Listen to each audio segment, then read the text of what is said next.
Well, when it comes to the federal government's new limitations on school lunches, it's safe to say one size does not fit all. In fact, one student's protest went viral. Now I know that this is not all that you've got. Said I just thought maybe we could find a way not to start today.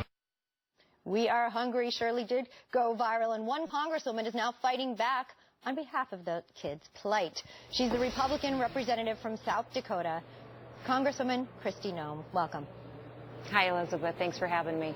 Now, South Dakota was actually one of the highest in terms of the rankings of childhood obesity. I know that there have been some solutions that have been put forward. What are the current regulations that are so bad and have all the kids up in arms about it? You know, the kids really are upset about this, and the problem is that when these laws went into place, and it was voted on before I got to Congress, that the first people who complained about it were the kids. We all want our kids to eat healthier, but the limitations capped their calories, it capped their proteins, their grains, made it very difficult for our kids to get full. And I've got some of the poorest kids in the country as well.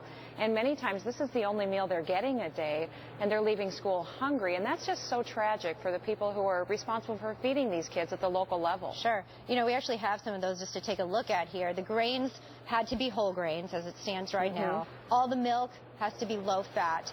And there's a caloric requirement, and it's set by age. So to your point, some kids just need more. It seems like a one-size-fits-all plan. You suggest that instead of having it so overly regulated and stamped, that there be some flexibility, correct? What would Bill propose?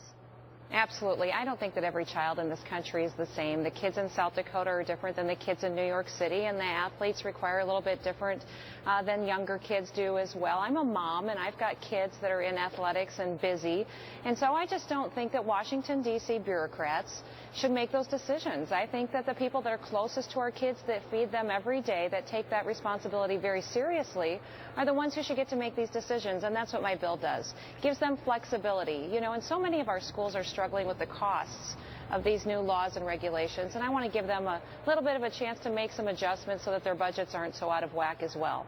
Is it that the food isn't enough, or the kids aren't choosing to eat the food that's put in front of them?